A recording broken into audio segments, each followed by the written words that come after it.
bwiza uko bwanditswe na Yohana igice ni cya 3 turahera ku murongo wa 5 tugeze ku murongo wa 11. Yohana 3 duhereye ku murongo wa 5 tugeze ku murongo wa 11. Reka dusome mu izina rya Yesu.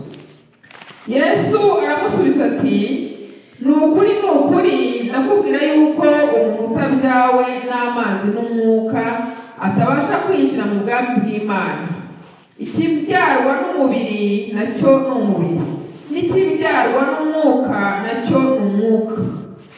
Witangazwa n'uko nkubwiye yuko bibakwiriye kubyarwa ubwa kabiri. Umuyaga uhuha aho ushaka, ukumva guhuha kwawo, ariko ntumenya aho uva cyangwa aho ujya. Niko ubyawe n'umwuka wese amera. Nikodemo aramusubiza ati, ibyo byashoboka bite? Yesu aramusubiza ati, ukaba uri umwigisha w'Abayisiraheli ntumenye ibyo? Ni ukuri ndakubwira yuko tuvuga ibyo tuzi kandi duhamya ibyo twabonye, nyamara ntimwemera ibyo duhamya. Akira ijambo ry'Imana. Yesu ashimwe. Amen amen. Tugiye kuganira ku ijambo ry'Imana nk'uko babidusomeye muri Yohana 3 umurongo wa 5 kugeza 11. Muri iyi minsi Imana yashyizeho cyangwa yashyizemo ijambo rivuga cyane kuri Nikodemo. Numvise mpatwa kuvuga kuri Nikodemo, ubushize navuze kuri Nikodemo. Hanyuma n'uyu munsi ngiye kuvuga kuri Nikodemo. Ariko iyo Imana ivuga Nikodemo, ujye utega amatwi ibishaka kukwigisha, kuko ibya Nikodemo byabayeho, byagize igihe cyabyo, ubu ni wowe nanjye. Ubwo rero mu kwibukiranya ubushize, iyo tuvuze Nikodemo, akenshi abantu bumva umuntu wagiye gushaka Yesu ari nijoro, hanyuma akabwirwa n'amagambo akomeye yo kubyarwa ubwa kabiri. Nikodemo rero yari umuntu, nk'uko twabivuze ubushize, yari umuntu ukomeye mu bwoko bw'Abisirayeli. Yari umuntu ufite umwanya ukomeye mu buyobozi, yari mu bantu 70 b'abayobozi muri Isirayeli. Ubwo yagiye nijoro ajya gushaka Yesu ari nijoro. Hanyuma ikindi twabonye ubushize ni uko Yesu atirukana umuntu ngo nuko aje nijoro. Yesu yakiriye Nikodemo nubwo yagiye kumushaka ari nijoro. Hanyuma ikindi twabonye ubushize ni uko wagenda nijoro, washaka Yesu ari nijoro, cyangwa se washaka Yesu ari ku manywa, ubutumwa cyangwa se ijambo avuga ni rimwe ku muntu wagiye kumushaka nijoro, kandi ni rimwe ku muntu wagiye kumushaka ari ku manywa. Kuko kuvuka ubwa kabiri cyangwa se kubyarwa ubwa kabiri ni ijambo ryabwiwe Nikodemo wagiye kumushaka nijoro, ariko ni ijambo ugiye ari ku manywa n'ubundi niryo jambo yakubwira igihe abona ukeneye ko kubyarwa ubwa kabiri. Yesu rero ijambo rye ni rimwe igihe cyose wajya kumushakira, cyangwa se uwo ari we wese uko wagenda uko ariko kose, iryo jambo riza ari rimwe ku bantu batandukanye bagiye no mu bihe bitandukanye bamushaka.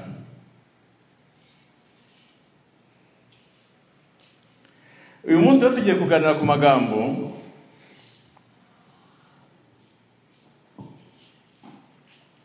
akurikiye ibyo twabonye ubushize. Nikodemo, Bibiliya itubwira ko yagiye gushaka Yesu ari nijoro, ikabishimangira rwose, ariko ntabwo Bibiliya itubwira niba Nikodemo yaragiye hakeye. Birashoboka rwose ko Nikodemo yasubiyeyo n'ubundi hakiri nijoro. Nubwo yashatse Yesu ari nijoro, n'ubundi yasubiyeyo hakiri nijoro, niko dutekereza, kuko Bibiliya ntabwo ivuga igihe yasubiriyeyo, ariko byanze bikunze hari hakiri nijoro.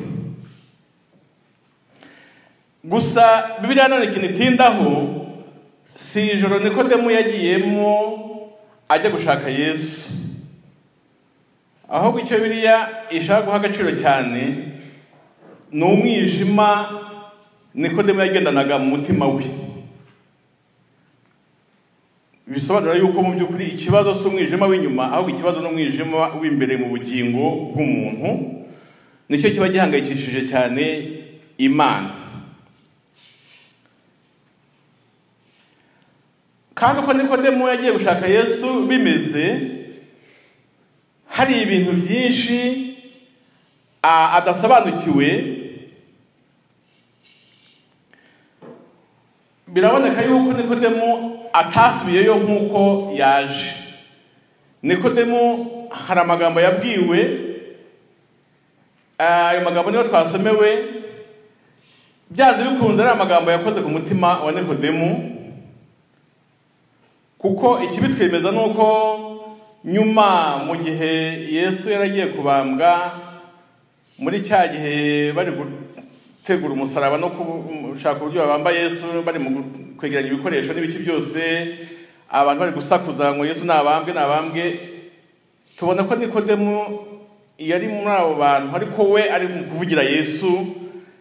Mbese Nikodemu asa nk'ahanganye n'abantu bari gushaka kwica Yesu, gusa nyine ntibabaye benshi bameze batyo, aganzwa mu baganjijwe, ariko Nikodemu yari ari mu kuvugira Yesu kugeza icyo gihe. Byerekana ko Nikodemu nyine amaze kubonana na Yesu yasubiyeyo, umutima we hari ikintu wungutse. Nikodemu yasubiyeyo ahindutse.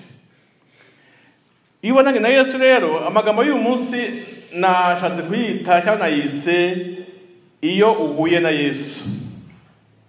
Iyo uhuye na Yesu ntabwo ibintu biguma nk'uko byari bimeze. Ushobora guhura na Yesu, hari abantu, hari ingero navuga nihuta, umuntu witwa Pilato uriya watanze itegeko ryo kubamba Yesu, navuga ko nawe yahuye na Yesu. Iyo uhuye na Yesu ufata icyemezo byanze bikunze. Mbese navuga ko guhura na Yesu ni umugisha cyangwa se n'ibyago ubugize, bitewe n'ukuntu byitwaramo. Pilato we yafashe icyemezo cyo kugumana umwanya w'ubutegetsi. Yaravuze ati, nintatanga Yesu ndanyagwa umwanya wanjye w'ubutegetsi. Yabanje guhanyanyaza nyine, ariko ageze aravuga ati, ninkomeza kuvugira Yesu biraba ibibazo, baranyaka umwanya wanjye w'ubuyobozi w'ubutegetsi. Byarangiye ari uko Pilato avuze ati, ngaho ngenda karabye nimugende mu mubambi. Ibyo byose yatanze Yesu. Iyo uhuye na Yesu uba uhuye n'ihurizo, ugomba gufata icyemezo byanze bikunze. N'ubu ngubu muri kunyumva, ijambo ry'Imana iyo rije hari icyemezo ufata. Ushobora kuvuga uti, mbo hanyuma icyemezo ufata ntagifata se, nabwo uba ugifashe. Kuko iyo uhuye na Yesu uba urogurije. Navuze ko uba ugize amahirwe menshi guhura na Yesu, cyangwa se uba ugize ibyago guhura na Yesu, bitewe n'ukuntu ugiye kubyitwaramo wowe. Ikibazo ntabwo ari Yesu. Ubwo rero Pilato we yavuze ati, singiye kubura umwanya wanjye, ni mu mubambi. Hari undi muntu wahuye na Yesu, kiriya gisambo ku musaraba hariho ibisambo bibiri bibambanywe na Yesu. Buriya nabo bahuye na Yesu, nubwo bari bamanitse ku giti bose, ariko burya bahuye na Yesu. Kuko igisambo kimwe cyaravuze giti,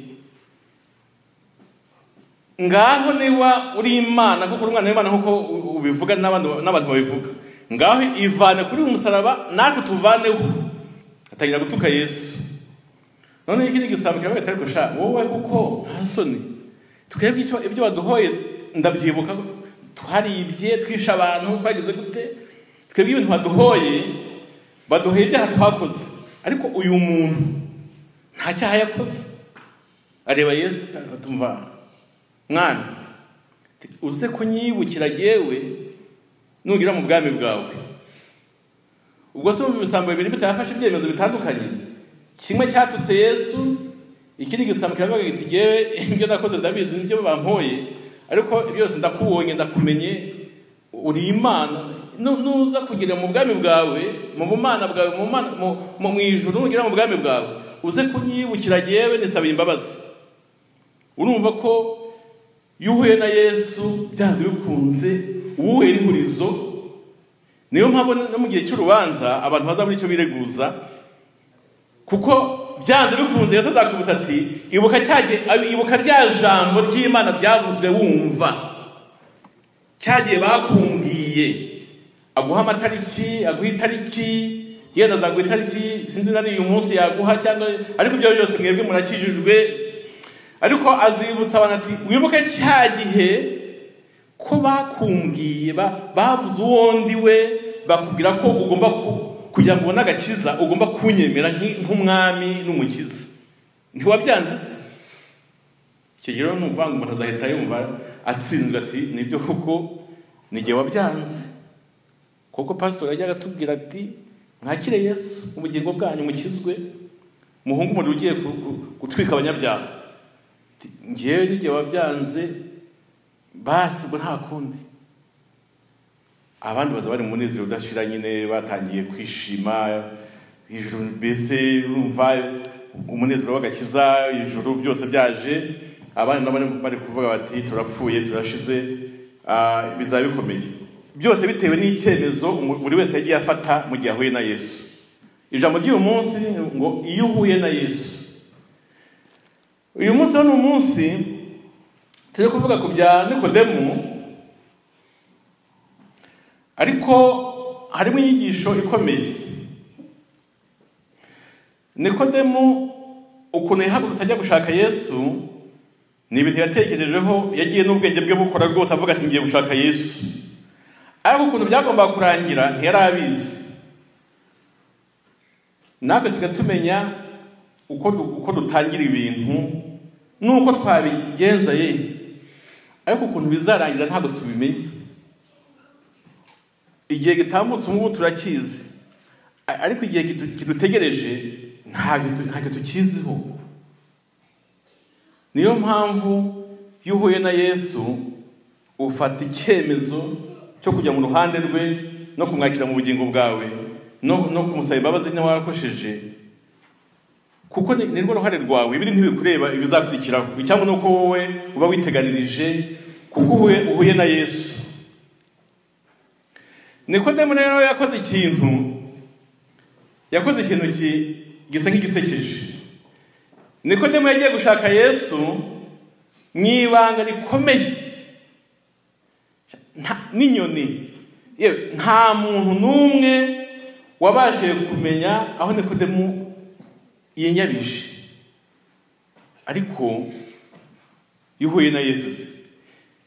Nikodemu ari mu bantu bavuga cyane ku isi yose ko yagiye gushaka Yesu nijoro.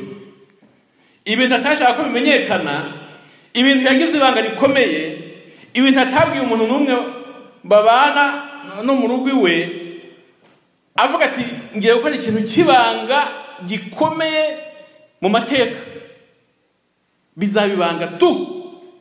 Ariko uyu munsi ibyo Nikodemu yakoze abyita ibanga, nibyo bintu biri gusakuza ku isi yose, ahubwo biri mu bintu bivugwa cyane ku isi yose. Iyo wahuye na Yesu rero nta banga, iyo wahuye na Yesu biramenyekana. Amena. Bimenyekana neza cyangwa nabi bitewe n'icyemezo wafashe. Ubwo rero mu bintu Yesu yabwiye Nikodemu bikomeye, ndagira ngo mutege amatwi mwumve. Yesu yavuze ijambo yabwiye Nikodemu, niryo jambo rifite urufunguzo rw'ijuru. Nuvuga mu yandi amagambo Nikodemu yabwiwe na Yesu kiriya gihe niyo magambo ashingiweho ku muntu ari we wese uzabasha kujya mu ijuru. Nta muntu uzajya mu ijuru adakurikije amagambo Yesu yabwiye Nikodemu muri rya joro. Kuko Yesu yabwiye Nikodemu ati utabyawe ubwa kabiri ntabasha kuzabona ubwami bw'Imana. Nitugera mu ijuru, abantu bose muzabona mu ijuru bazaba barakurikije ijambo Yesu yabwiye Nikodemu muri rya joro. Ku byago bwa kabiri rero ni iki? nababwiye ko uyu munsi umutwe w'amagambo ni iyo uhuye na Yesu. Ku byago bwa kabiri, iyo uhuye na Yesu ugomba kumwemera. Ntabwo negociation, ugomba kumwemera. Niba ushaka gukiza ubugingo bwawe ugomba kwemera Yesu ko ari umwami. Ariko reka mbabwire, ubundi utemeye Yesu ko ari umwami waba wikojeje n'ubusa. Kuko ngo hari igihe azatunguka aje ngo ibyaremwe byose ari ibiti, ari simvuge n'iki, ibiti, abantu, ibintu byose, ibyaremwe byose ngo bizunama bitewe n'igitinyiro azaba amanukanye, bikimukubita amaso byose bizunama, byabishaka bitabishaka. Yego ngo na Satani ubwe azumva yapfukamye. Ibintu byose bizapfukamira Uwiteka, ibintu byose bizunamira Yesu natunguka. Ngo na Satani ubwe bitewe n'ubwo azabagize abonye Yesu ukuntu aje ateye ubwoba, ngo na Satani ubwe azumva yapfukamye atanabishaka, ariko azapfukama byanze bikunze. Niyo mpamvu rero Yesu kumwemera nk'umwami ukamupfukamira uyu munsi, aho kuzamupfukamira kubera ubwoba ugize, ukamupfukamira ahubwo uyu munsi wikiriza ubugingo bwawe, ni ukwiteganyiriza. Ubwo rero iyo uhuye na Yesu ikintu kiba gikenewe ni iki? Ni ukumwemera nk'umwami. Umwami ni umunyacyubahiro mu gihugu cyose, burya nta muntu uruta umwami. Umwami niwe muntu wa mbere ukomeye mu gihugu, umwami niwe muntu wa mbere w'icyubahiro mu gihugu. Ubwo rero Yesu iyo muhuye ujye umenya ko uhuye n'umwami w'abami, byanze bikunze ubyemere gutyo, umwemere nyine ukize ubugingo bwawe, ugomba kumwemera. Kuko ngo abamwemeye bose bakizera uwo ari we cyangwa bakizera izina rye, ngo yabahaye ubushobozi bwo kuba abana b'Imana. Abamwemeye bose, abamwemeye nk'umwami, bakamwizera nk'umukiza, bakemera ko Yesu yapfuye kubera ibyaha byabo, bityo bakumva ko igihano bagomba kuzafata Yesu we yagifashe mu mwanya wabo. Abo bantu babyemeye gutyo, bakamwemera nk'umwami, bakamupfukamira, bakamusaba imbabazi z'ibyaha byabo byose, kandi bakemera ko bakamwizera nk'umukiza wabapfiriye. Yesu ntabwo yiyahuye, yapfuye kubera wowe nanjye. Yesu yapfuye kubera abantu, kugira ngo uwumwizera muri ubwo buryo bw'umukiza abone agakiza k'Imana.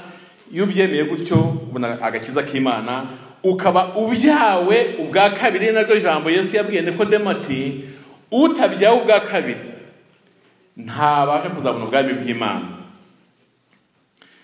Ubwo ndagira ngo ube maso.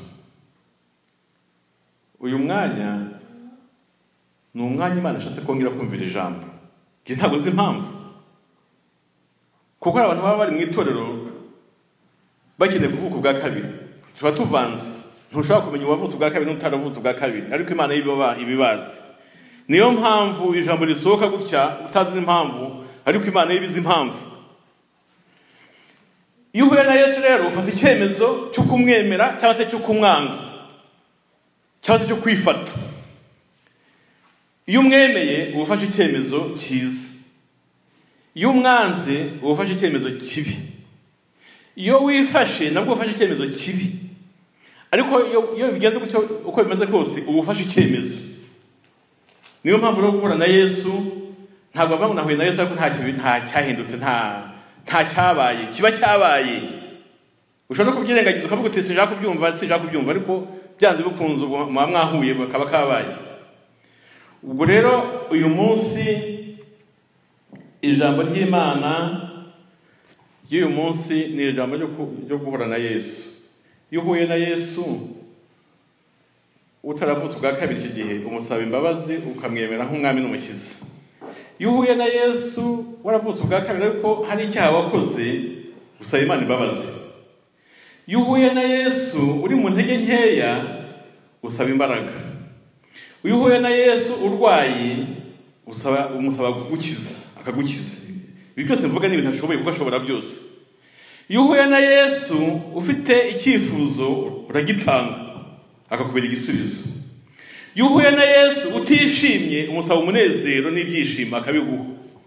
Iyo uhuye na Yesu nta mutekano ufite, umusaba umutekano akawuguha. Iyo uhuye na Yesu haba impinduka, mu yandi magambo byanze bikunze.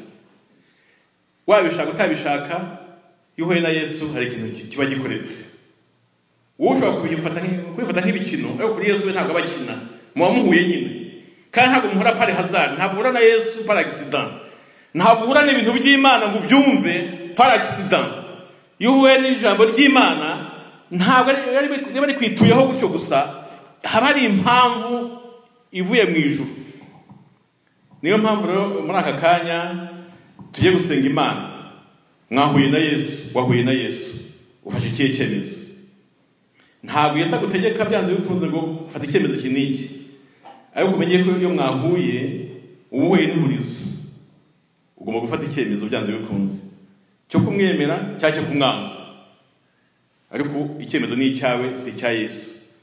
Yesu yawe icyo ashaka ni uko wafata icyemezo cyiza, ugatunganya ubugingo bwawe, ukagira n'ibindi byiza umuvanaho. Kuko iyo tuje kuri Yesu nk'uko tumuvanaho byinshi. Imigisha iboneka kuri Yesu. Yesu niwe utanga imigisha, Yesu niwe gisubizo. Ushobora kuvuga icyifuzo kitabona igisubizo kwiza uyu mwanya, Yesu niwe gisubizo. Ubwo si uhuye na Yesu utabugize umugisha. Guhura na Yesu rero ni umugisha. Tugiye gusenga Imana, mbibutsa ko twahuye na Yesu. Icyo ubwira Yesu sinkizi. Abafite ibyifuzo muyimubwire, abakeneye kwihana mwihane, abashaka kuvuga bwa kabiri mu bwa kabiri nyine muyimusabe, mumwemere nk'umwami n'umukiza. Abarwayi mumubwire abakize uburwayi mufite, abafite mbese iyo uhuye na Yesu ni umugisha ubugize. Iyo uri umunyabwenge, guhura na Yesu ni umugisha. Muhaguruke dusenga Imana. Mwami Yesu, duhuye nawe mu ijambo ryawe. Icyo tuzi cyo nuko wifuriza icyiza buri muntu wese uhuye nawe. Ubwo duhuye nawe kandi ubwoko bwawe bwahagurutse kuko bumvise yuko bahuye nawe kandi kuko uri hano. Mwami wacu Yesu, ndasaba kugira ngo buri wese bimubere byiza nk'uko abyifuza. Abakeneye agakiza ukabahe, abihana ubahe imbabazi, abarwayi ubakize, abafite ibyifuzo babere igisubizo.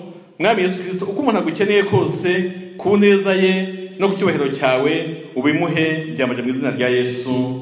Amen.